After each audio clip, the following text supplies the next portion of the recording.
All right, welcome back to another episode of Bears Film Room. My name is Dave, cover the Bears for SM, joined by my good friend, co-host, Chicago Bears content creator and writer for SM as well, Ficky, and we have a really fun show today. We have just another year, Nick, or just another year Chicago. Nick will be on the show. It's I think it's appearance number 3, maybe 4, maybe even 5. I'm not quite sure, but we're going to have him here shortly, stuck in an Uber in Chicago, but he will be here very, very shortly. Today we have a kind of like a mix. We have a little bit of news from this week. We have the it's not an OTA, but it's kind of just a mandatory rookie camp again and young players. Both Caleb Williams and Roman Dunze are there. But then we have a mailbag episode. We're going to go ahead and start with our Patreon members and their questions. And then we have several.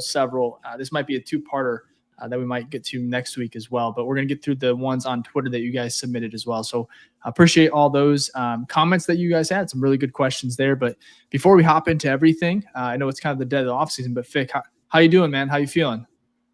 Feeling good. We had a little bit of excitement last week, but I think like this next couple of weeks is going to be really tough because basketball is about to be over. Football is about to be over or not going on. And so it's just that deadpan of the summer. I know there is baseball, so maybe that'll fill the void a little bit, but that just doesn't hit like football or basketball. So, but other than that, everything else is good. Also got to give a shout out to my girlfriend. It is her birthday too. Love you. So shout out to you. Other than that, things have been fine. What about you on your end? No, okay. I totally forgot the one thing.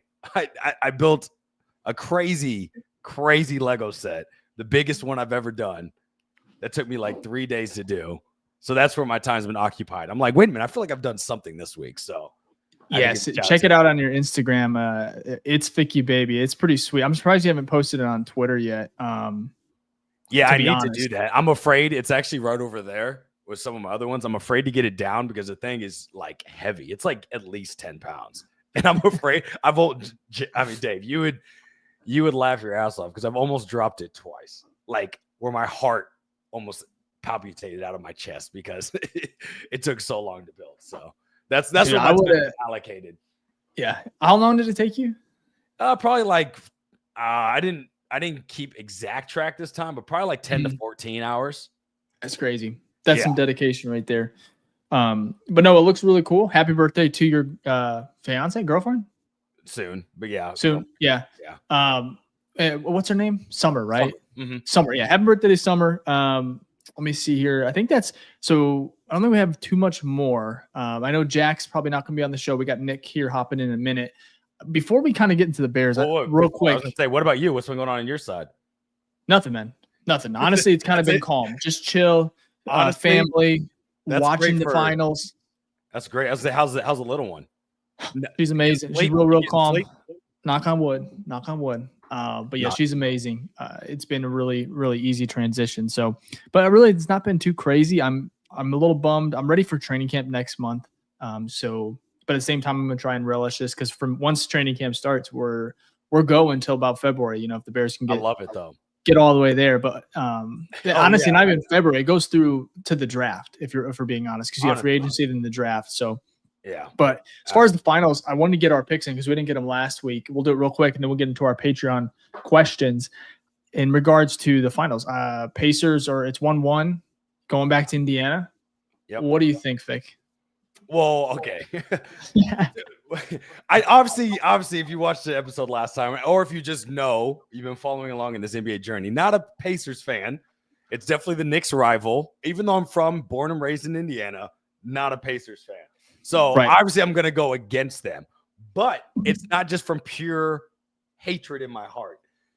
Statistically, if you look at this series, OKC has led for I want to say like 95 out of the 96 minutes in the series. Because if you go back to game 1, the Pacers were down the whole game until literally the last 13 seconds or something like that.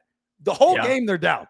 So they only led for 13 seconds of that game, and then they got mollywopped in game 2. Just destroyed, which OKC has never lost 2 games in a row in the playoffs, I'm pretty sure. And every time on their backup game off a loss, they go crazy. So to say all that, even though it's 1-1, I do feel like OKC has been the more dominant team, and I do expect them to win in 5.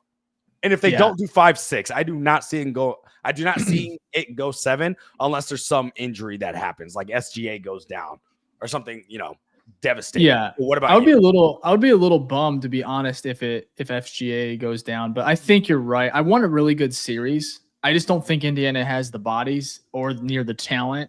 I don't even think Halliburton is in the same stratosphere. I'm sorry, I don't think SGA there's not a lot of people in the stratosphere of like the Thunder top 3, because even Chet, I know game 1 was kind of anomaly, but when he gets going, it's just tough. And I love Halliburton. He's clutch, but it's like he just is so kind of inconsistent as far as like superstars go. Because like he dropped like 14, bro, and then like 14 again. But that was him in the Knicks series. That's why with Halliburton, I'm like, he'll have a good But let's game, be honest here. Knicks are not in the same tier as far as OKC, because the defense is nuts. Oh no, I'm not even comparing it to that. I'm saying though, and look, shout out to the Pacers. They beat us fair and square. What I'm saying though is even in the Knicks series, there'd be games where Halliburton would have like 16 points, like you said, 11 points, but he'd hit a dagger at the end. So then everyone's like, "Oh, Hallie, what the Hallie?" You know what I mean? But it's like realistically, the man, like he scored under 20 points. He's not the reason his team won. The Pacers have been so dominant this series. I mean, not this series, in the playoffs, because all of their play, they've had games where like they've had 4 or 5 players with 15 to 20 points, right?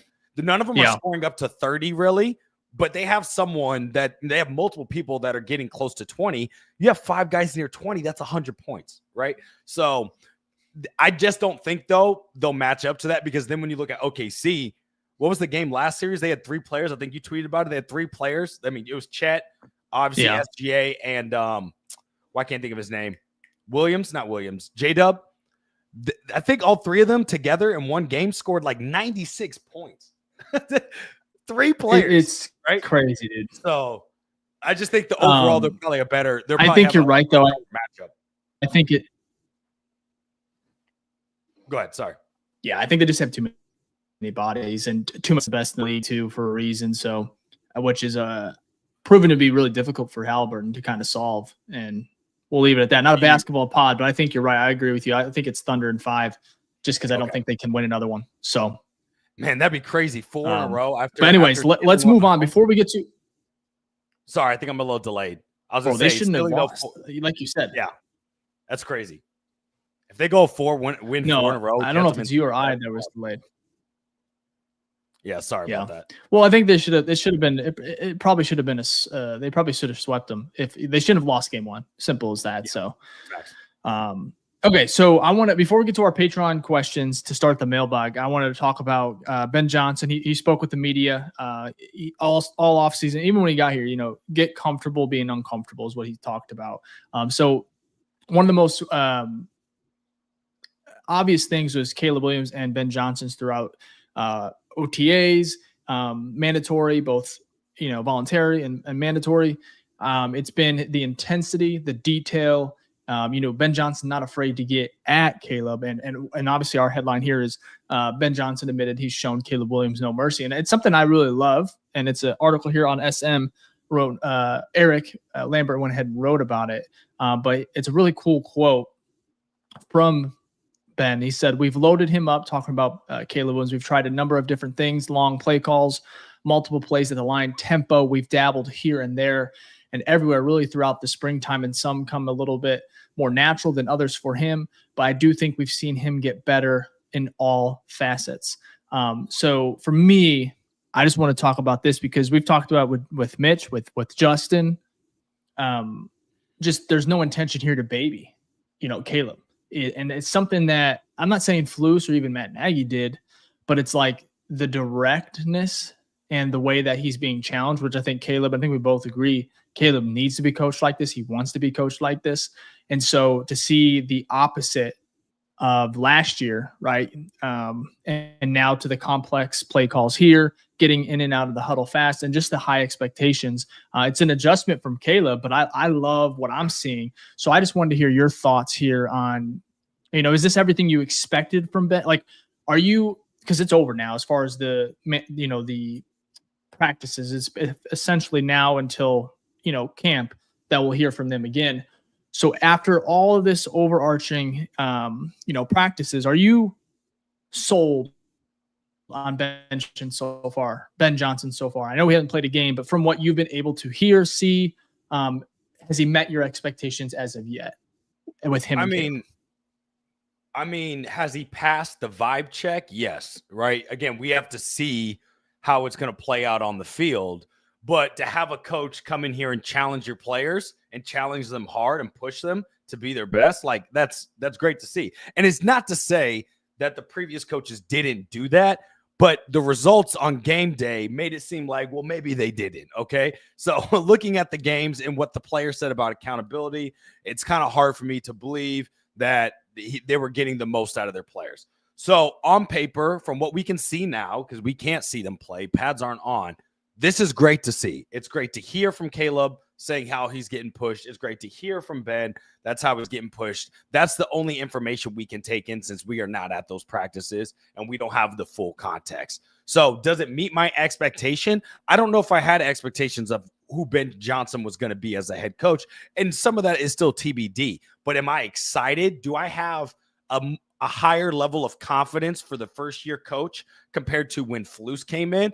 Yes, and it's because of little things like this. It's not only due to his historical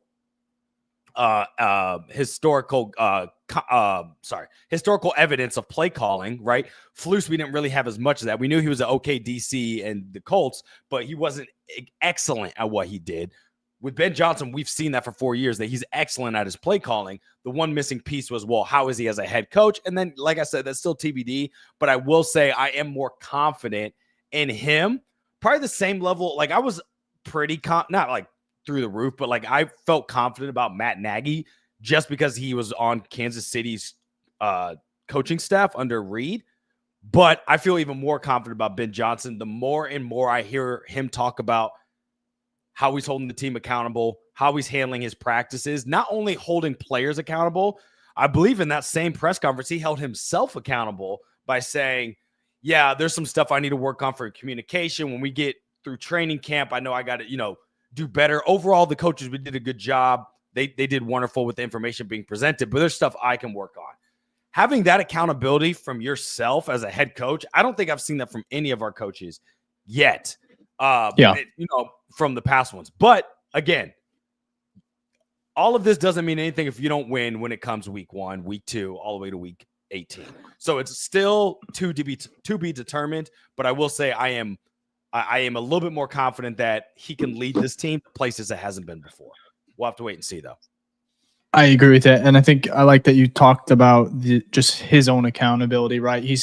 What I really love, what I've seen, what I've been able to hear is just the way that he handles himself, but really to the expectations he's already set, because you can come into a new place, House Hall, Chicago, don't really want to ruffle any feathers, right? I know he got paid, right?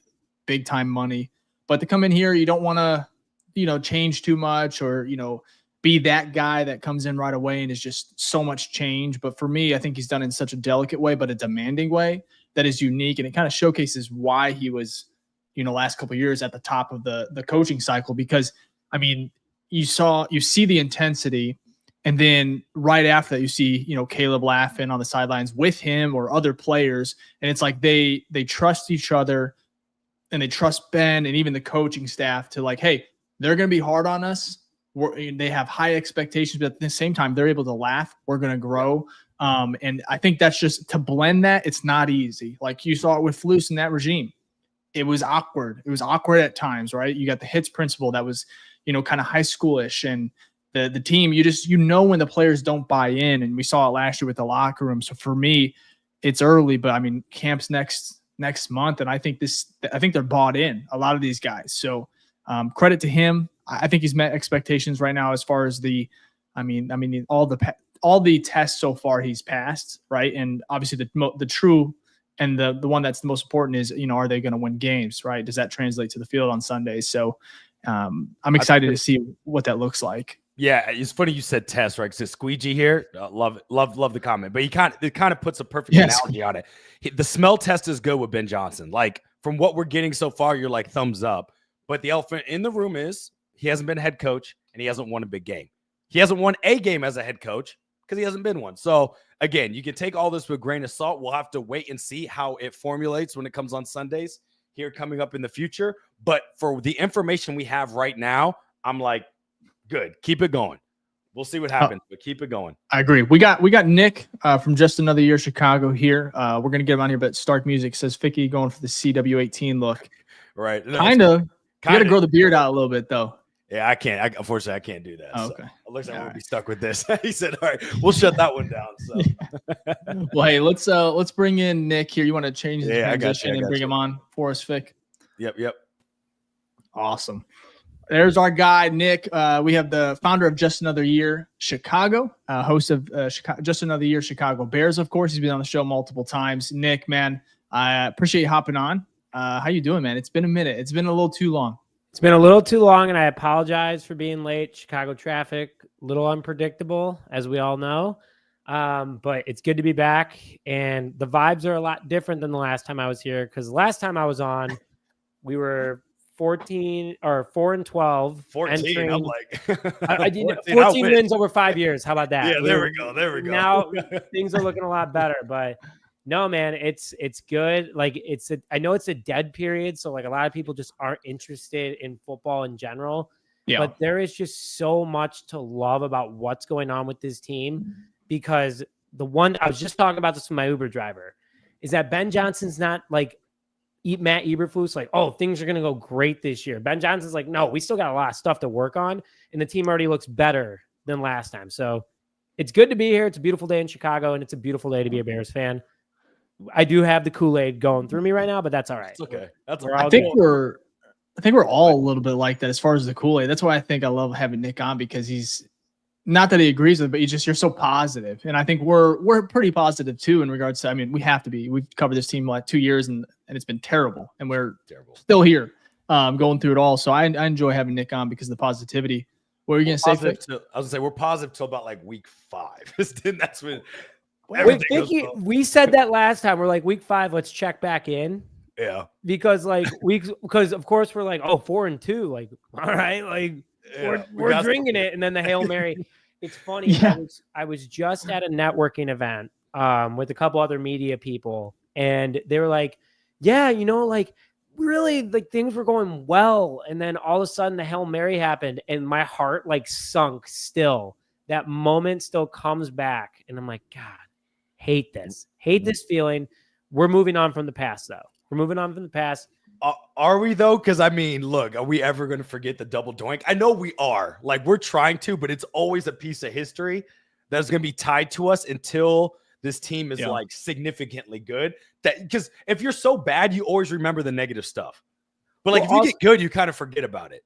I think it hits so much different because we were 5-11 the year before, and like we made the playoffs, the Mac trade, right. Mitch was playing well. No one was stopped. And also, I always say this to when I have this conversation is we all subconsciously knew Vic was leaving after that year. And Vic is what carried this team that far. It wasn't the offense. It wasn't the offense. And it wasn't Sean Desai. It was Vic Flippin' Fangio, the Godfather. So that's, I think we all subconsciously knew it was one and done shot, but that's what's different about this Bears team is with Dennis Allen, former head coach, failed head coach twice. Some guys are meant to be coordinators. This guy could be the Bears defensive coordinator for the next 6-7 years, maybe even 10 years. Who knows? But I don't think he'll be getting a head coaching job anytime soon. He's already had 3, and he could be the next Steve Spagnuolo in the way of how the Chiefs have their defensive coordinator, and he's not getting a head coaching job. They're just locked in. So, and then you're hoping we have the Andy Reid, right? This is definitely injecting the Kool-Aid straight IV needle into the arm, but that's what your best case scenario. That's what you're hoping for with this team. Exactly. Both guys locked in, which my God, if that's the case, good luck, Mike. I couldn't even imagine that type of success for that type for like. Are we putting the Kool-Aid in the veins right now? That's what I'm saying. What's going on here? Yeah, definitely. Straight up, IV'd all June 11th. Yeah, crazy, right? Oh man, I wouldn't have any other way. You have to. But before we kind of hop into everything, what I know you've done a lot, Nick. We've had Phil on the show. He's obviously kind of transitioned. He does the Bulls section of Just Another Year because, like I said, it's been a while since we've talked. So can you tell me a little bit about Just Another Year it's expanded more than just Bears content. I love it. I just want to highlight it. If you just want to tell kind of what's been going on and what the vision is also for this upcoming season. Yeah, so Just Another Year is officially called Just Another Year Network. It's a full-blown network of all Chicago teams. So we do cover the Cubs. We officially have Davey, who's covering the Cubs. Today was his first episode. So he talked about Imanaga coming back, which was really exciting. Phil, who's very familiar with the show, he's covering the Bulls, and he's doing a fantastic job. We just hit almost 1,100 subscribers with that. And then the Bears we obviously have, but now we also have WWE Wrestling. So Just Another Year Pro Wrestling, which we're excited about. But Just Another Year started with this exact mic and a camera that I have in a case that's over here. And it was a $45 investment, and it turned into just what it is today. So it's exciting. We're expanding. Our goal is to eventually be nationwide, cover every city, because you can go to any city and call it Just Another Year. Like, you can look at the Celtics, you can look at the Knicks. Like, that's a great market to go into right now. Just Another Year, New York. I might know a guy. Well, let's talk about that guy. We'll connect on that. But the goal is that we want to bring, like you said it, Dave, positivity. And we live in such a negative world right now. Like, why not? Like, even when your team is bad, there's got to be something good. 2022, Justin Fields breaking the rushing record. Like, overall, there's always something to talk about. So it's exciting. It's great. Met a lot of great people so far, but really exciting. It's crazy to think that when I first met you guys, I had maybe 2,000 followers on Twitter. And, you guys have been a huge help growing it to what it is today. I love seeing both your guys' personal followings grow dramatically the way it has. It's just an exciting time to be a content creator in this space, because it's the Wild West. You can do anything. And anyone that's watching, I always tell people, I'm like, make something. You have something to say that people are going to agree with. So, or disagree. That's just as good of content. Or disagree. That's the best part, because then you have a good conversation. I'm sure we're going to disagree about something tonight, but positive vibes only. No, I agree. It has been fun. And the ironic part is the Bears. I mean, I know all of us really truly cover the Bears, but they just haven't been good. They've been fun, kind of chaotic, but they have not won games really. And so for the past, at least 2 years. So it's very, very, very fun to see hopefully a new era and what that means for everybody in Chicago content. So, but I will say this, you said Justin Years when you broke that Russian record. That was, I'm going to go out there. I've been saying it for a while. That was one of the most fun years I've had as a Bears fan. Yeah. And I know the record was terrible, but you had going into that offseason, I think we all had hope. I think we had it on the pod. We could probably go back to the archives here, and we were all super, super stoked about what we saw and what we thought we might get in the future with Justin. But that one, I mean, I can't wait 10 years from now to show some highlights. Be that was a very, very fun season. Because that was the only thing you were focused on. You weren't focused on the playoffs. You weren't focused on someone else shine. You had Roquan Smith. Great. We all knew he was probably going to end up getting traded. But Justin just did things that it was like Derrick Rose in 2008. Ironically, both wore number 1. It was exciting for a team that was looking for that spark. And then the next season, the Bears go 5-3 in the last 8. You almost make the playoffs. You walk into Lambeau. If Green Bay didn't beat Minnesota, you're competing for that final wild card spot. Yeah. That I agree with you. I could not agree more with you that year was just fun, even though they were so bad. But that was also the expectation that year. We knew we were going to be bad, but Justin made being bad fun. At the end of the day. It was a fun cover. It was a very fun cover. Oh, for sure. At the end of the day, he was why you turned on the television, which is not, I mean, you turn on for Caleb now this year, but you have other names, and that's what you want from your team. It's I can go watch other players, and it's also great. But that's the only reason you turn on the television was to watch Justin. And also, no one can do what Justin was doing. I mean, except for maybe Lamar, but you had the Detroit Lions or the Miami Dolphins run. You had the Philly run that was almost a touchdown. He had the Viking ones that was called back. Detroit twice. Yeah, too. Yeah. Yeah. It was electric. So, but hey, enough Justin Fields talk, I guess. People probably love that. I'm sure they do. So, Nick, what we're doing, like I said, it is kind of the dead of off season. We have some really fun tier lists that we're going to be doing over the coming weeks. But we have kind of a mailbag episode that we do occasionally, once a month. Well, we're going to start with our Patreon members first. They submitted quite a few.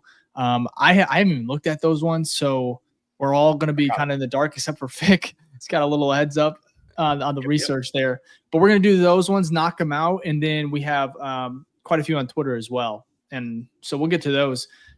Fick, do you want to? Yeah, I got to start with the first. Yeah, let's start with the first one here. Shout out to Thomas Whitty, who is a Patreon member. All these guys are obviously, but shout out to you, Thomas. Also, I did fix your name on on our slide, so thanks for reaching out about that. So he asked, "Do you think Ryan Poles makes another mid-season trade this year?" I'll start with you, Nick. What you got? It's a tough call. It depends. So if you have another team like the 49ers that like walk into the season with high expectations, big payroll, and the Bears have a lot of money in 2026. I mean, I think they're the 13th highest cap at the moment, and that's even after the extension. So like the Bears still have money for next year. If the Bears are, let's say, mid-season, we'll call that, because it's 17 games now. We'll say 9 games. Let's say the Bears are 6-3. You're kind of looking at the barrel like, okay, like you are making some noise. Even at 5-4, like you're above 500. Your team is playing well. You have the 3rd hardest schedule. I could see Poles making a trade if they truly feel like they're on the right track. And the only trade I see them making it for is an edge. Like they're going to go through the edges. They paid Dio a ton of money. You're paying Montez. You have Austin Booker, who we don't know about yet, but you have your interior of Grady Jarrett. You got your Vaughn, you got Andrew, you got Shamar. Like you have that all set up. The only position that Bears fans, and I think all of us can agree to that, is edge. You have a lot of potential in that running back room with Eric Bieniemy leading the way. You have Kyle Monangai, who's already made vast improvements. You're paying Swift. You have Roschon. You have Travis Homer. You still don't know about Ian Wheeler, who I think it's gonna be a lot harder for him to make the roster this year. But edge is just that win now position that every Super Bowl caliber team has, like a dominant edge. And if Montez Sweat needs that help, some team is willing to get rid of somebody that's a high level player that they're about to go into a rebuild. Only time I would see a midseason trade happening. Other than that, we don't have to worry about the line at the moment. And everywhere else, the Bears have a lot of depth at, which we're not used to. So that's kind of where I sit on it. I agree with that. Yeah, I mean, not much to add except for, I mean, Poles is so, if there's one thing that, because with the Claypool trade, the Bears weren't really competing, but they needed some weapons. And so they pulled the trigger for Claypool. Last year was Montez Sweat, correct? Loved it. Was Montez Sweat? Claypool was 3 years ago. Montez was 2 years ago. Yeah. And they didn't make one last year, if I'm not mistaken. So we traded Khalil Herbert, but we didn't bring anyone in. That's right. That's right. We only got like a fifth for that or 6. So I think it's always fun because Poles, I think Nick, you nailed it. If they get hot and they're real, like exceeding expectations, maybe they are competing, not even just competing, maybe leading the NFC North, 7 games through. I think there could very easily, especially with we don't know how other teams are going to be at that point. They could be, there could be an injury to a quarterback, to another team, and it's basically a lost season. And then they start talking about maybe the draft, accumulating draft picks, and they see a guy that maybe a veteran that wants to try to compete that year, right? Might have a couple of good years left. So I think it all depends on what the landscape is, both in Chicago and around the league. So it's a good question, though. I hope so, because I hope if we're making a deal, it's likely because we're competing, like Nick said. A lot of our easier teams too come in the first half of the season. So like, let's say the Bears are like, you're gelling, you're winning, you have that behind you. You want to keep that momentum going. You play Green Bay twice in the second half of the season. You play Detroit another time. So that's 3 games right there that are tough that you're facing in your last 8. So almost half your games are against the NFC North. And if you need that one more piece that just brings you over the top and helps you compete with those said teams, you got to go for it. And if it's a 1-year rental, it's a 1-year rental. So what? At least you're also showing players in the future you're doing what it takes to compete. And the Bears are in that position where they have a ton of young guys under contract that they can go out and get a 1-year rental, and it could work out for them because the team is still going to be together for at least the next 3 years. You know what I mean? Yeah. It's a good question, though. Yeah, you guys nailed it. Thank you, Thomas. All right, let's go to the next one. Tito, which I saw in the chat, said, my dudes, y'all thinking Burden and Loveland are going to get a lot of playing time this season with all the time they are missing? Or is this just going to be a sit back and learn year? Dave, let's start with you.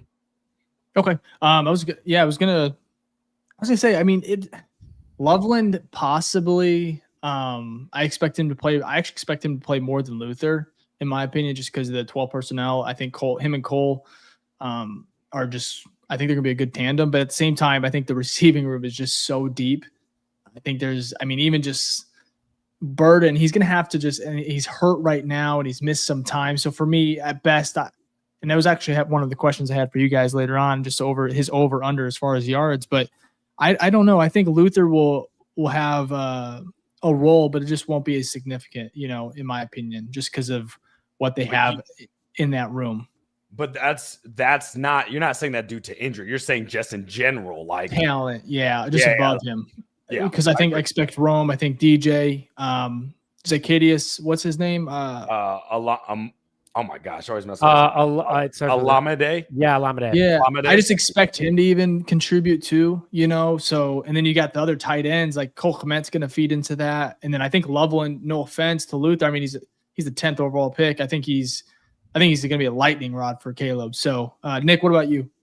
I look at this is a great question, by the way, and I think what's going to happen with Luther is that Ben Johnson's going to look at this and go, "Hey, Rome, you got kind of messed over, to say the least, in your rookie season." Even though Rome had a great rookie year, but he sat behind Keenan. Now he has the experience. Also, Rome showed that leadership by showing up to OTAs, and when he didn't have to this past week, I love that. Thought it was fantastic, and that truly shows that, you're the number 9 overall pick, along with Caleb being the number 1 pick. Love that they showed up. I think Luther is going to get less playing time. I think Devin Duvernay is going to be a big factor in this Bears offense this year because of that veteran experience, the 1-year contract. He's going to be a special teams guy. I think that they're going to let Luther sit back a little bit. I still think Luther will have probably a 400-yard season. I think he'll get that experience, but a soft tissue issue, that sticks around for a while, and that's what worries me about TJ and Kyler. We can talk about that later. But Loveland said yesterday in his interview, "I feel good. I'm catching. I'm running. I'm doing what I have to do." And Ben Johnson was the ecstatic part of that draft room to take Loveland. And the Bears, to not look like a bunch of jabronis, have to play him, because you had teams like the Chargers, like the Rams, like the 49ers. You had multiple teams trying to trade up for Loveland. Bears could have gotten more draft capital. Instead, they ended up moving back a little bit for some of their seconds. They could have gotten a lot more for that first. I think Loveland's going to get a lot of playing time. I just hope that he's taking his rehab seriously, which it sounds like he is. But that kid needs to get the ball in his hand, because Cole has 3 years left on his contract. You need to see if he was worth the 4-year fully guaranteed contract, which I know that's what rookies are getting now. But he could be the future of the tight end room, and you need to start getting him reps immediately, especially when this team is good, and it's easier for him to not deal with the struggles that maybe some other players have had over the last couple of years. I'll tell you this. Ben Johnson's offense last year and past years has been top 5 in 12 personnel usage, with north of 30-something%.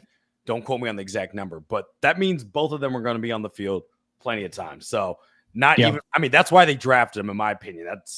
Most teams probably wouldn't draft a second tight end when they already have a decent one on the roster. Right. I want to ask you both this real quick. It can be quick so we can get to the next one. Over under for Luther Burden yards 500. Are you taking the over under there? I'll start with you, Nick. Under. Yeah, I'll go under. But I would actually. Yeah. I wonder what the touchdowns are, but I could see him having 400 yards receiving, but 6 touchdowns. Was actually pretty good on touchdowns wise. Because he gadget, red zone, place him like a running back. There's screen. I was going to say the same thing, Ficky. I think that he's going to have a 14.5 yard average because of that yard after catch. He's going to be that deep threat guy.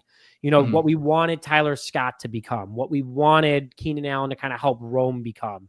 I think Rome and DJ are going to be the big wide receivers out of the room. Again, Devin Duvernay, I think, is going to be a lot bigger than people expect. Luther will have a lower yardage season this year, but huge yard after catch and big touchdown numbers. That's where I see him coming into play. Yeah, and in Missouri, he played a lot of, short game stuff. Get the ball in his hands quickly, boom, let's make plays. So I wouldn't be surprised if a couple of those just, big plays that you're expecting to get 5 to 10 yards and he takes it to the house. But I don't see him being like that every down guy like you're going to see with Rome Odunze and obviously DJ Moore. Okay, final question here. Thanks, Tito. Great question. I think we know who this is. Charles Philip Vander Hayden IV. Okay. He said, who do you think wins the LT competition and why? And he's probably putting it in three people: Karan Amagaji, Ozzy Trapillo, and Braxton Jones. Nick, we'll start with you. Who's winning out of those three? It's Ozzy. It's hands down Ozzy. You need a guy that's reliable. You need a guy that's big, and you need a guy that loves football. And that guy brings everything to the table. His rookie year at Boston College, he started at left tackle, did pretty well, moved over to the right side because they brought in a guy who couldn't be versatile. And you have a guy that's versatile, that's relearning this game, and the Bears would not be putting him at left tackle as a rookie if they didn't trust him. They could have moved Darnell. That was a big rumor at the beginning of the offseason. Like maybe we might move Darnell right to left tackle so Ozzy can play right. They clearly saw how he could play. And I will say this, is that you've never seen a bad interview. You've never seen a bad update on how Ozzy's playing. You've seen Karan struggle. You've also heard like the plans that Ryan Poles, Ben Johnson have talked about with Ozzy. And Karan had the opportunity yesterday to go to OTAs in front of the media and compete with Ozzy, and Karan didn't even show up. Like your job is on the line after especially a disastrous season. And I understand that you were thrown out for the Wolves, but I think Ozzy is showing that he's reliable. Karan was out a lot of last year. Braxton's on the last year of his contract. Bears don't want to pay another offensive tackle because you have to pay Darnell in 2 years. So if you can have one of your linemen over the next 3 seasons on a rookie contract, why not let it be Ozzy Trapillo? And I know Karan is also on the same contract, but he has not proven any of that. Ozzy has just gotten out there and he's just gotten the job done so far. So that's kind of where I stand on it. But I do agree with everyone that said this, and now I'm on the train for it. Gotta see what happens when pads are on. That's how it works. You can do a million things without pads on. When you get the pads on, we'll see what happens. Especially linemen. It's so hard to grade. Especially linemen in the run game and all that stuff. Dave, what about you? I agree. Who wins? Yeah, I love Ozzy. I think if he is the starter, I mean, what a blessing would that be for Chicago? Because you got Braxton Jones, you got Karan, of course.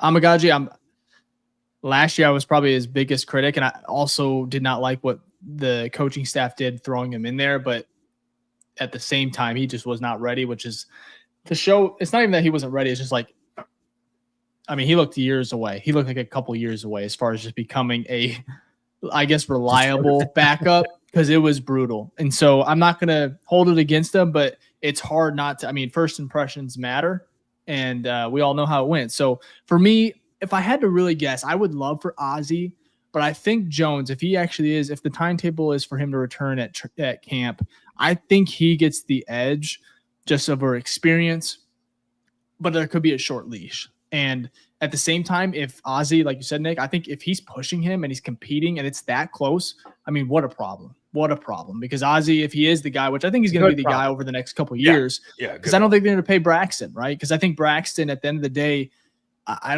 think Ozzy at the very minimum is going to be just as good as him, but the expectations are that he's going to be better. And so you have him on cost control for 3 to 4, almost 5 years. You don't want to pay Braxton. So for me, at least for this season, I think Jones will start, and we'll see if he can, hold that position. And then injuries, of course, always pop up. So speaking of injuries, I don't know if you saw that. I had a cramp, dude. That was the worst. I've been taking creatine over the past month, and I guess I'm not drinking enough water, but I've been cramping terribly, dude. Terribly. Yeah, you gotta drink water with it, man. Yeah, I think I'm trying, man. I'm trying. To be fair, this episode, you've been drinking so much. So I'm like, I'm trying, man. Through it. Well, because I was playing basketball this morning, and I had another cramp just on a closeout. My calf. I've never cramped ever in my life. So getting old. Welcome to the club. Trying to get big, dude. This video. And also, your kid hit one right at your face. I saw those reflexes. Yeah, thank you. A couple days ago. That was crazy. Yeah. That was crazy. That's crazy. Trying to take his dad out. Never bite the hand. I was proud though, man. I was like, you don't want Caleb to start, dude. It's so funny, man. I remember him asking me last year. He goes, why did the Bears lose so much? And I was just like, man, It's true. I mean, that's all he knows right now is they just lose. That's tough. That's all they do. That's what a life. I just want to put this. Can I put something else out here while we're on the left tackle subject though? Is, let's talk about like the improvement of coaching. You brought in Dan Rauscher, who has produced 6 Pro Bowl offensive linemen over the last decade. All of them starters, respectfully where they are. Great bring in. Chris Morgan was a joke. I hope Chris Morgan's watching because that guy was a bum. I know he's still not employed. He's definitely watching. This is the #1 show for Chris Morgan. For sure. Yeah, Chris Morgan, you bum. Anyway, so I will say this about Braxton is that I don't see any progression with him over the last 3 years. You look at his stats, he's played in less games every single year. He's given up the most sacks in 12 games this past year. He gave up 5 sacks in 12 games. And that was a lot of inconsistency. If Caleb wasn't mobile like he was, guaranteed there'd be more sacks. If Caleb wasn't mobile, I'd said 80 plus sacks on him this past year. But, he saved the offensive line a little bit. I can't get behind Braxton Jones. I'm tired of mid. Like, he's a mid left tackle. He's better than some, but he's not a top tier guy. Yeah. And Dan Rauscher came in. He's like, he's an overachiever, like doing really well. This is not. Where is it on the tape, though? I see holding calls. I see false starts. I see frustration, injuries. Like, if he could have stayed on the field like he did his rookie year, I was a Braxton Jones fan rookie year, but the last 2 years, I just can't get behind him anymore. Ozzie Trapilo, 6'8", 330 pounds, solid player, great length, good movement. Reminds me a lot of Kyle Long at the end of the day. And ironically, he wears 75. So that's kind of where I stand on it. And that's also why I want Ozzie to be a starter. So I will take your argument and use it against you. Not that it's wrong, but he's mid, but you will take mid over sometimes not ready yet. And I think with Ozzie, we don't know yet. With the team that just gave up 68 sacks that you talk about, the best bet may be 1 year of mid and then replace with someone who could be better than mid. So I could see that happening, but it's at a place, though, that Braxton Jones hasn't done enough. And Dave and I have talked about this so much. He hasn't done enough to keep his job, but he sure hasn't done enough to not lose it. So you can see either Ozzie or him starting. But it's really going to come down, and I think, in my opinion, it's going to be how healthy he actually is because the time missed. Does he get back by training camp? Does he get those practice reps in with pads? A lot of that's going to be an important decision, and we'll have to wait and see. I'm excited because you talked about it, Nick. The coaching that he's had the last couple of years just it's been subpar at best, and so. Wait, I think Nick's frozen. I've been staring at him. Frozen. I thought he was locked in. Oh, he's back.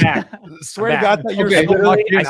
I saw me frozen, and I was like, hotspot time. The way you came back in, though, your hands moved. That was crazy. It freaked me out for a second. I thought he was so focused in. I'm like, man, I'm really delivering these points right now. He's not blinking. I'm like, breathe if you're still here. So no, I hear what you're saying. I heard your argument till it like cut off at the end. Like, I hear what you're saying. Like, again, mid better than bad, but it's just that if you want to be a Super Bowl team, if you want to be the best of the best, there's certain positions you have to have the best of the best at. Left tackle in the Bears situation, center, and then defensive edge, quarterback, wide receiver. You have to have those locked in. And because if you look at the Chiefs, you look at the Eagles, you look at all these other teams that have been in it year in and year out, all of them have a great left tackle. And I don't want a mid left tackle. I hear you though, Ficky. Like I really do.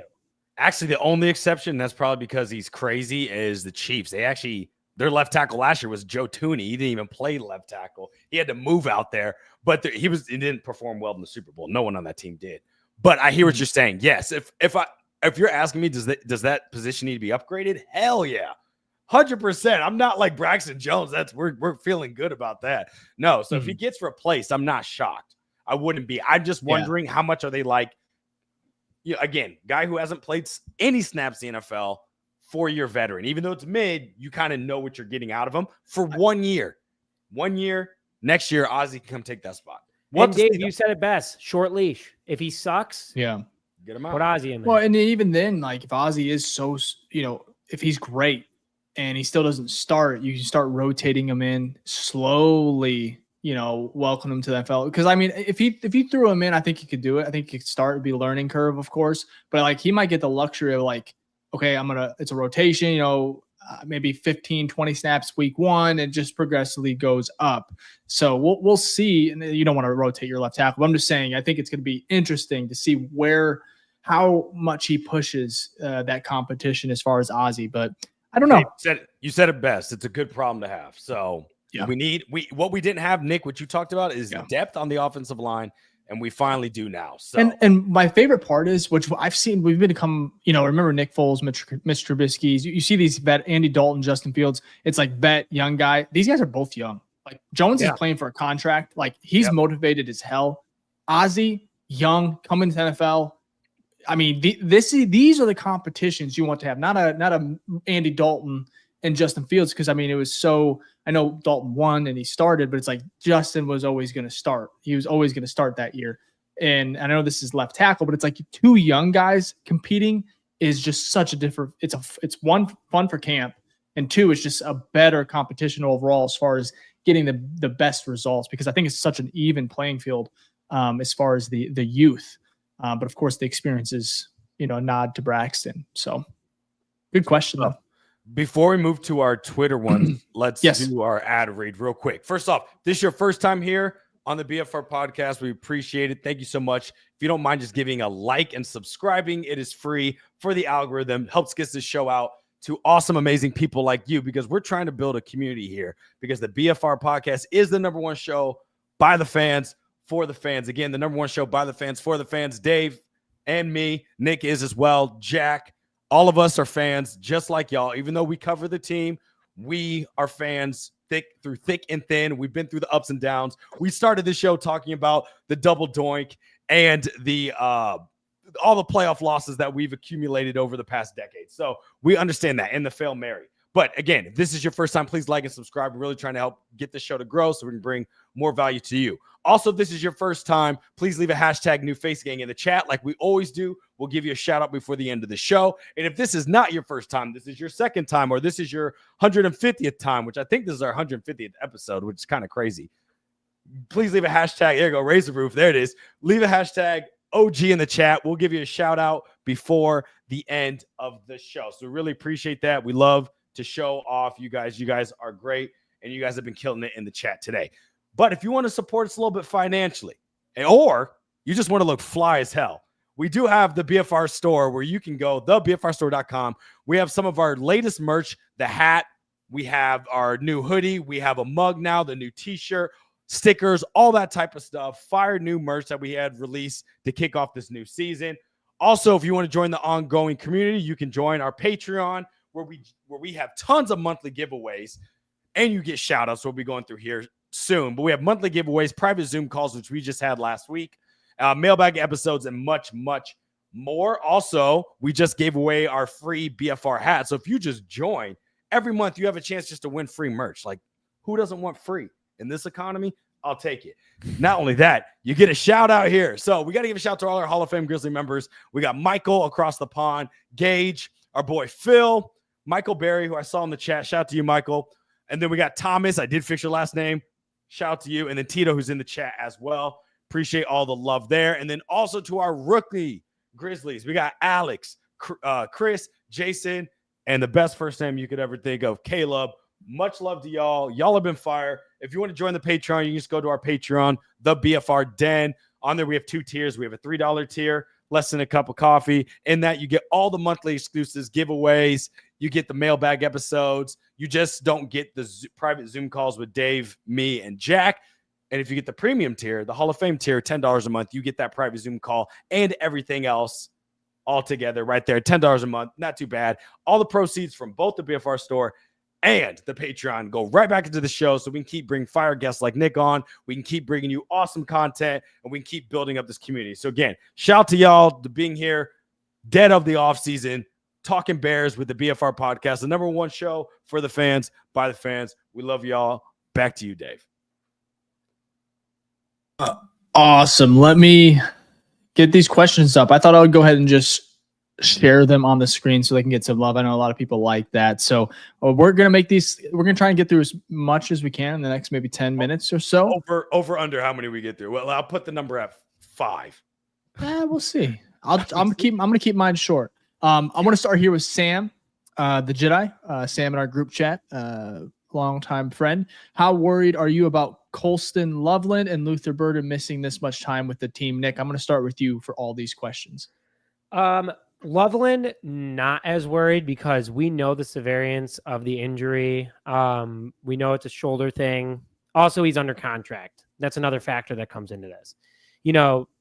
Luther Burden still doesn't have his contract side. I guess it's, wording in the contract and everything. So I'm more worried about Luther because, he does feel like he has a chip on his shoulder. He feels like he should have been a first rounder. He obviously wants to play, but this soft tissue issue, those linger. Like, Loveland doesn't have that. He's doing like everything he can to get ready right now. And at this point, it's just strength training, which seems a lot easier than, a soft tissue issue because that you just really have to sit and rest. So Loveland on a scale of 1 to 10, I'm at like a 2. Burden, because of the contract and the significant injury itself, 6.5. I like that. That's good. Me too. Yeah, I have nothing to add. Well said, Nick. Pick anything there, otherwise I'm gonna move on. No, we're at 1. We're cooking now.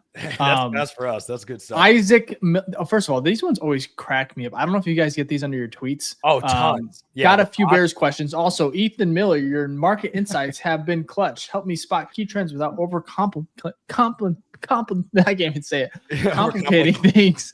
Appreciate the clear takes. It just cracks me up because it starts off like so real, you know, and then hashtag thanks Elon. That's what that is. That's what Twitter's Hey, I'll be honest though, the ad revenue pretty sick, kind of cool. Never got paid from this platform before. So no, that's fine. But the bots, that's the only thing I like. The bots are through the roof now. My God. Yes, and I don't even know who Ethan Miller is, but Isaac Miller. Speaking of the Millers, where do you see the Bears' offense and defense ranking in the NFL by the end of the season? Nick, again, starting with you. Offense, I'll go 14th. I think that they're going to have their issues in the beginning. I think that the first couple of games, you're going to see Caleb, again, Ben Johnson himself is a rookie in this situation. So I see them struggling a little bit in the beginning, but at the end, you'll start seeing those 300-yard games out of Caleb. You'll see those strong rushing games. 14th, I think, is a good expectation to have, considering we were dead last couple of seasons. So at least you're twice as better as you were. With that said, the defense, because of Dennis Allen, because of his head coach mentality, and Ben Johnson's like, do your thing, man. The way the defense is talking about things, along with most of the defense coming back, and Grady Jarrett being involved in that now, a true veteran who just knows how to get it done. I got the Bears defense top 5. I got them, flirting between 3 and 5. I don't think they'll be number 1. But I really think that defense is going to shock a lot of people, especially with how Dennis Allen runs things. That's bold. That's very bold. I'm not mad about it, though. You were quick. Yeah, I was going to say Dennis Allen had 6 straight seasons with defenses in the top 10. So it's not – I'm going to have to put them in the top 10. And if they're not, then they'd be just slightly out of it. So I'm going to go exactly 10 on defense. Offense, though, I got to agree with Nick. I think defense is going to be ahead. Offense is going to have a little bit of struggles. I mean, that's expected for a new head coach, new offensive coordinator, and new pieces across the team. Offensive line's also basically new, right? So they've got to gel. So because of that, I'm going to actually put them at 15. But if you were to tell me that we had 2 top 15 units by the end of the season, W. Like, that is a fantastic season. That's a team that can play in the playoffs, so I'm not even mad about that. Interesting.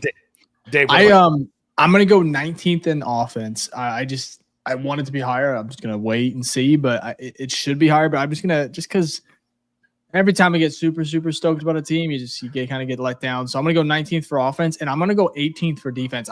For some reason, I'm not there. Like, obviously, I want to be, but I'm just not. I'm trying to be reasonable. Every single year I've been wrong, and I'm like, I guess something's got to change. So I'd rather be wrong this time. That's some good thinking, Dave. I'd rather be wrong this time. No. But the thing that's got to change is the team being good. That's what needs to change. I think the coaching is the biggest thing here. I think that's why it's going to be such a that's why I want to go where you guys like. Oh, I almost went top 10 in both, but that's kind of a huge jump, especially in a first year offense, even if it is a wizard like Ben Johnson. So no, that's fair. Okay. That's fair. I'm going to go to these rest of the ones. I have not looked at them yet. Again, thank you guys for sending them in here. I think we got through 3 questions so far. There is the 500. Let's see here. James. Yeah. Mr. James, is anyone else worried about the safety position? Polls didn't address it at all, and Brisker is 1 hit away from being Mike Brown 2.0. Yeah, well, Nick. I was gonna say, let me hop on this one real quick because I posted an article about this on Sports Mockery. Check it out about the concussion, like and time out. Yeah, that article. I'm gonna let you finish. It had me conflicted because I'm like, I want Brisker to play. I want him to play. I want him to be a star. And then I'm like, this guy's trying to make me feel like, should he retire? Anyways, good article, good piece. Take a look at it. But sorry, no, that's good. I'm no doctor. Let me just preface it out there. I'm no doctor. I'm just taking the information that's been provided from historical NFL evidence and whatnot. Just to make it quick, he's had 3 concussions in 3 seasons. Not a great sign, right? Looking at the data, though concussions in the NFL have gone down over the past decade plus, which is great. Repeat concussions are still at a high rate. So there's definitely certain positions in the NFL where repeat concussions are at a higher rate than other positions. Does anybody want to guess what position's number 1 for repeat concussion rate after you have 1? Wide receiver. Yes. Safety. Then it's wide receiver. It's safety, corner, and wide receiver. That's where the most concussions happen. And so with safety being number 1, I'm pretty sure. At least that's crazy that it's safety. Yeah, that kind of shocks with me. their head on everything. Yeah, they normally are the ones that are leading. Hot. Yeah, and think they have a lot more space, so they can get speed quicker to make it. Like if you're thinking of like a lineman, they're hitting right away. So you're thinking of like momentum. If we're going into physics here, you're not able to get your momentum up all the way to then make bigger collisions. They make smaller collisions more frequently, which can still lead to concussions. Head is shaking. But to answer his question, yes, you can't ignore it. I'm not saying he should retire. I'm happy he's deciding, hey, I'm not going to retire. I'm going to play. That I'm excited for all that.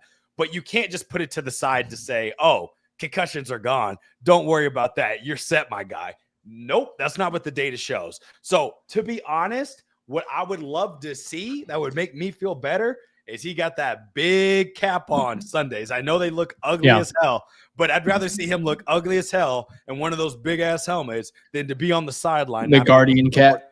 Thank you. Yes. But if you have to wear that to save your NFL career, that's kind of indicating that maybe you should retire. You know what I mean? Like, or you should have been wearing it to begin with. I feel like, but it wasn't a thing when he got his first concussion. Like this became a thing very recently. Yeah, at least you couldn't even wear him in the NFL till last year. That was the first season.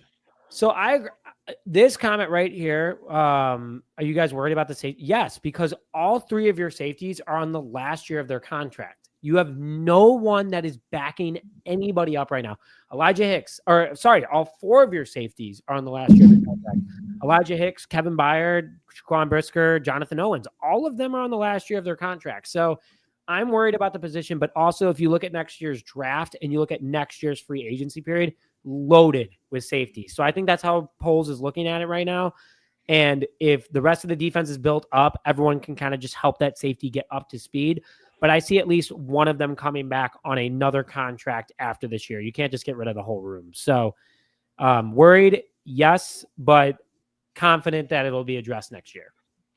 Perfect. Dave, what about you? Oh yeah, they're going to address it. I mean, I think Kevin Byard is on his 1 year. He's on a 1 year left in his contract. Brisker's 1 year left. I think all of their safeties are on 1 year deals. Or at least their top 4 has to be. I mean, I was kind of shocked they didn't this year in the draft. So mid-season trade though, we talked about it earlier, definitely a possibility if a veteran safety comes available, especially with injuries. Brisker, who knows?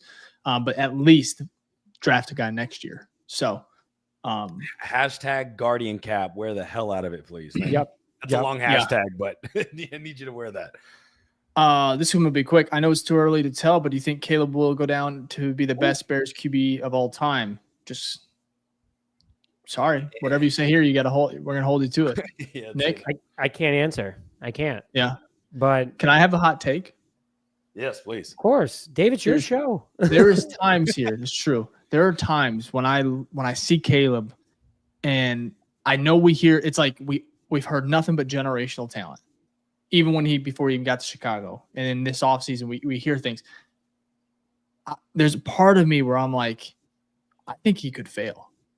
Epically. Oh, easily. Yeah, he could. And I don't know why I have that. Maybe it's just the Bears, and what what I've been around. I'm just like, can he be the guy? I think so. I thought it with Justin too, but Caleb obviously is a better prospect. But at the same time, I'm like, I don't know if he can do it sometimes. But that, I think that's more about just Chicago than just him, and what we are able to put around him. And we also never had Ben Johnson. So I think he should, and if he isn't, something went really, really wrong. It'd be all on him though. It'd be a mental thing. It would be or an injury or something along. What those about lines. a talent thing? What I don't know. The talent's there. I mean, if you look at Jake, we all know. I think all of us in this room are big Jay Cutler guys. I mean, I see you guys posting it. Like, in Jay had every weapon minus an offensive line. The only difference between him and Caleb is Caleb actually on paper as an offensive line now. So the Bears have invested enough in him, but now the expectation is so high. If you don't succeed, you are a failure at this point. I would agree. That's spot on. And I would also say, Dave, if it was the same coaching staff we brought back last year, I would actually think he's more likely to fail than succeed. Like, I would say he's at like 65% going to fail, 35% he has a chance. I would say it's almost reverse now. Now, it doesn't mean he's automatically going to succeed, but I would say it's more 60-40 now.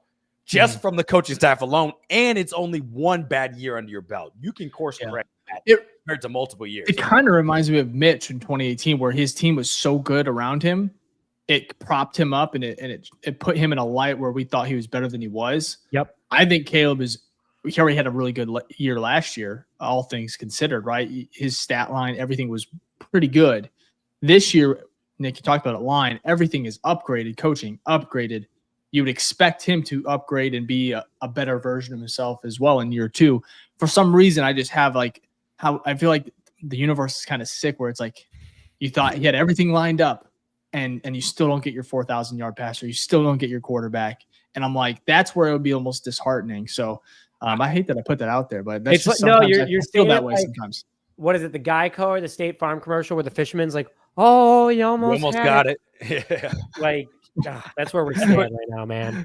But also, to be fair, right, it's seeing is believing. So a lot of times we haven't seen it yet. Like, in our history of being alive, we have not seen an actual, like, Jay Cutler was good, but even statistically, he was like top 15 was like his best year, top 12 his best year. We have not seen like a real quarterback where you're like, that is the franchise for a decade plus. So it's very hard to convince ourselves, especially after you've been, you've been lied to basically 3 times already. You're like, oh, this is the guy. This is the guy. This is the guy. And then it's not. So yeah, I don't even blame you for thinking that way. I think that's, I'll be honest. I think, and I know people hate that we talked about Justin so much, but I want to go back to it. When we drafted him, he was the best prospect we've ever drafted.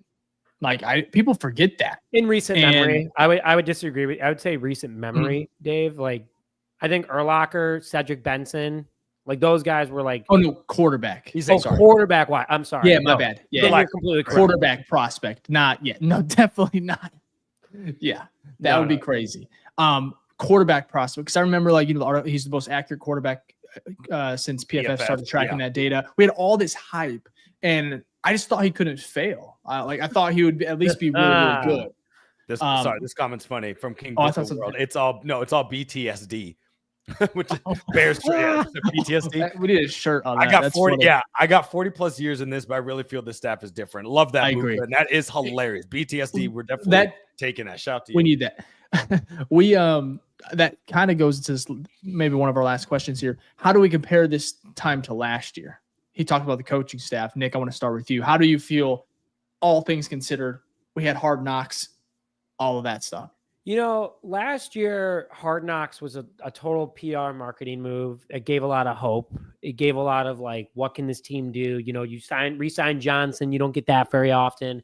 You take in the number 1 pick. You brought in Rome. Like, there was a lot of hype around it. But the thing is that what We were so blinded by having Caleb and actually being correct about a number 1 pick. And we were so blinded that we got a really good wide receiver at number 9. And we were so blinded by how well the team finished at 5-3 in the last 8, where they actually blew 2 of those 3 games where they could have been 7-1 and made the playoffs. We were overhyped. And then like we were definitely brought down to earth after the Washington game. We were like, yeah, this team wasn't ready. And the big, elephant in the room is that we had a head coach that was going to be fired if we didn't take him. He was going to be fired. We had a head coach that was just a defensive-minded guy. We had an offensive coordinator that was fired the season before and had his former wide receiver go on Radio Row and say, good luck. Like, he gave us the biggest red flag possible. This year, you have fans, you have players, you have people crying over us taking Ben Johnson and coming to the Chicago Bears. No one was crying about Matt Eberflus or Shane Waldron last year. I was crying after the games. Crying after the games. After watching them. I cried after that speed option on 4th down or 4th and goal in Indy. I cried on that, Nick. But if we're talking about June 11, 2024, 365 days ago at this time, we were blinded. And that's the theme I'm going to say here is that we had so much hope and so much expectation of what this team could become because there was so much talent on it. But we were deflecting that bad feeling like King Buka World was just kind of saying. We were deflecting that because we wanted to feel good after how disappointing the last couple of years were. We didn't accept reality. Now the reality is that we have Joe Tooney. We have Jonah. We have Drew Dahlman. We have Nick.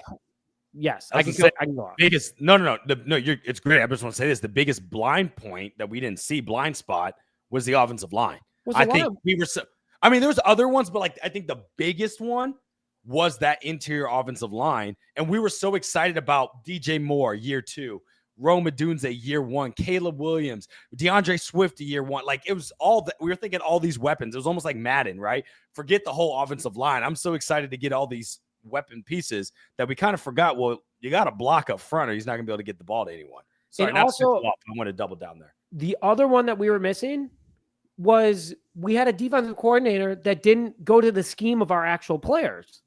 Tremaine did not play in an Eberflus type defense. You don't have a 6'5" linebacker that plays the way. That's why Tremaine's numbers have been so bad. Dennis Allen's like, yup, you're going to tip balls. You're going to do this and that. And that's why he's had a great camp so far. But that interior defensive line, both sides of the trenches on the interior side of things, awful. We lost Billings. We went from number 6 rush defense to 32 in 3 weeks. Not great. Not great. It bears math. We had no depth. Sure. We had a lot of hope. But now with the answer to this question is that we have a staff that's proven defensively with Dennis Allen, offensively with Ben Johnson, and a lot of hope. That's where I stand on the subject. I think that's where the difference stands. I didn't mean to take the floor the entire time, guys, but please do. Yeah, it's great. That's why we had you on, Nick. Yeah, they're tired of hearing from us. For sure. That's where I stand on it. I think that I'm still cautiously optimistic, but I know that this team is going to be better than last year, and that's all that matters. Oh, 100%. We've talked about it so much on the show. The biggest upgrade of the offseason wasn't any player, wasn't anybody Ryan Poles brought in. It was the coaching staff. Yep. It's 100%. That raises your floor of wins by at least 3. At least, because we lost 6 last year just from not knowing how to call a timeout. So it raises the floor alone just from time management by like 3 wins. Exactly. And you're hoping it brings out the best of the players. So I'm glad you said that because we have been harping that. And because at the end of the day, you look at all these great teams and how they win. A lot of them, why they win multiple times, the main coach is there throughout. Players change all the time. But you'll see the leader of the organization stays there. Andy Reid's been there forever. Of course, having someone like Patrick Mahomes is great. But Andy Reid has been consistently winning at 3 different organizations because he's Andy Reid. So he knows how to lead a team and coach an offense. And so you see that throughout history. So I think like getting a head coach, I think it's very underappreciated in the NFL because changes just happen so often. It's almost like a shiny new toy. But if you look at the teams that win, they have consistency from their head coach. They lose coordinators, but from their head coach, consistency through and through.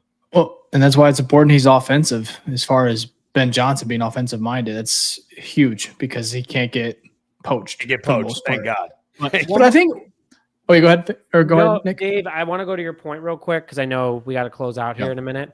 But I want to say this, is that the last time we had an offensive-minded coach was Matt Nagy, right? You look at what Matt Nagy had, though, in Andy Reid, who is the godfather of offenses. That guy just knows how to make things work. Ben Johnson was in Detroit with Dan Campbell, who, no, I'm just going to say, no. Offense was not his specialty calling. He is just a head coach. So Matt Nagy was guarded by Andy Reid. Ben Johnson was his own individual. That's why I think this is going to be a lot different this time around.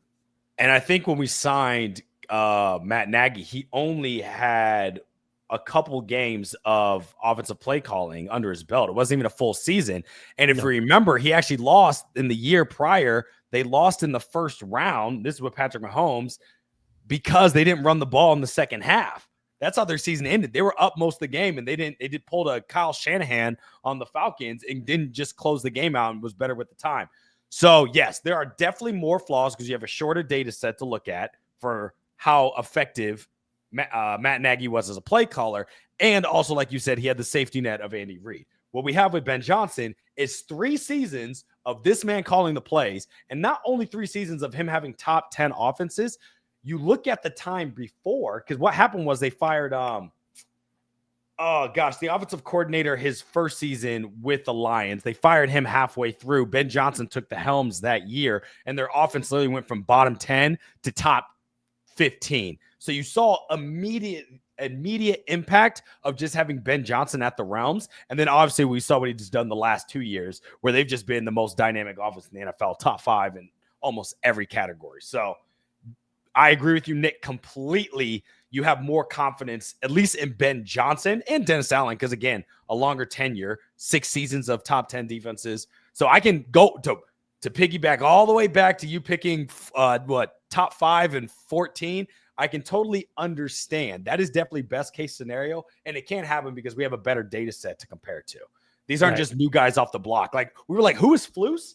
Like, what? You know what I mean? Like, this is someone people have known about for Indianapolis that hasn't made the playoffs in 3 years while he's been the defensive coordinator. Yeah, this is a great idea. Right. So we were excited for it. That's Bears fans, but I think it's just what happens too with this league is you go offense. You had Matt Nagy who's offense. Bears are like, oh, hey, we got to switch this around. We went defense.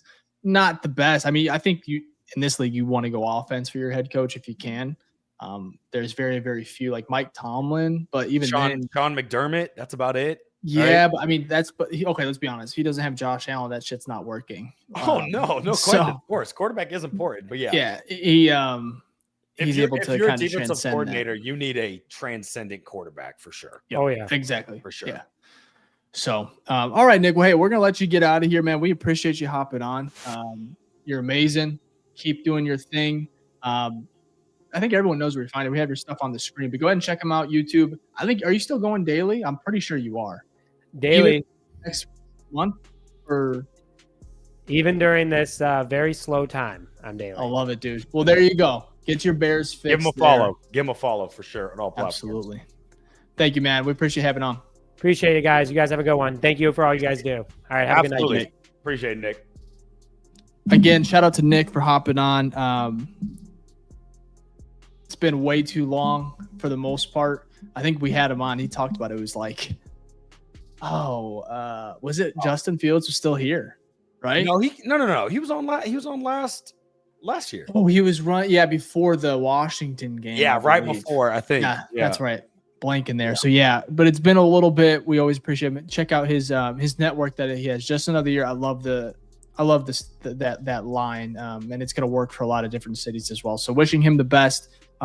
Fick, I don't have much before we get out of here. I know we're going live next week. A very, very fun show. We have a tier list. I'm not going to give away the details, but Fick and I are working on that. It's going to be a very, very fun episode. Interactive as well. So if you're Apple, Spotify, if you could listen or watch the next one next week on YouTube, Spotify, they can watch video on Spotify. That's true. That's true. Apple, you cannot. Apple's got to get with it, but if you can, just hop on the YouTube as well. If you don't really do that often, I think this would be a good time as far as just being interactive in the chat, and then also seeing the tier list that we'll be creating. We'll get Jack on as well, more than likely. But again, the sport's been on real road to 10K. It's honestly, it's getting there. We're very, very close. So Fick, anything else before we go? We got to give our shout outs. First off, shout out to everybody for tuning in to this episode of the BFR podcast, #1 show for the fans, by the fans. We really do appreciate all of y'all. So, in a way to appreciate y'all, we got to give our shout outs. So we got Dobbsy on here with the hashtag OG. Shout out to you, Dobbsy. We got Tito with the OG triple. Love that. And a Patreon member as well. Much love there. We got Caleb with the hashtag OG and a Patreon member as well. And to finish it off, we got Thomas Whitty with the hashtag OG Bear Down and another Patreon member. Y'all are amazing. We appreciate all the support. And like Dave said, man, we wouldn't do this without you. We're just growing the show. We're excited. We know it's the dead of the offseason, but we do have some fun, exciting content for y'all. And sooner or later, training camp's going to be right here. And then we're going to be rocking and rolling. So we're excited for that. Absolutely. We'll be back next week. I'm not sure on the day. Keep an eye out for it. I know a lot of content is kind of winding down. I think people are taking breaks. We're not going to. Just like Nick said, he's going to be going. We're going to be going next week, going live for you. So hit that like button on the way out. Thank you for tuning in. Thank you again for Nick and Bear Down. And we'll see you next week. Peace.